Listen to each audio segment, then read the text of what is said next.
नमस्कार, सत्यदर्शन न्यूज मध्ये आपले स्वागत आहे. मी पायल शहा. एक नजर टाकूया आजच्या ठळक घडामोडीवर. बारामतीचं राजकारण, राष्ट्रवादीच्या मेळाव्यात शरद पवारांचा फोटो. बारामती विधानसभा पोटनिवडणुकीच्या पार्श्वभूमीवर राज्यातील राजकीय हालचालींना वेग आलाय. दिवंगत नेते अजित पवार यांच्या रिक्त झालेल्या जागेवर ही निवडणूक लढवली जात असून उपमुख्यमंत्री सुनेत्रा पवार थोड्या वेळातच उमेदवारी अर्ज दाखल करणार आहेत.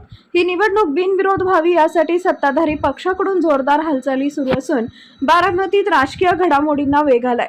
या दरम्यान एक महत्त्वाची बाब सर्वांचं लक्ष वेधून घेतेय, ती म्हणजे राष्ट्रवादी अजित पवार पक्षाच्या या मेळाव्यात शरद पवारांचा फोटो लावलेला दिसतोय.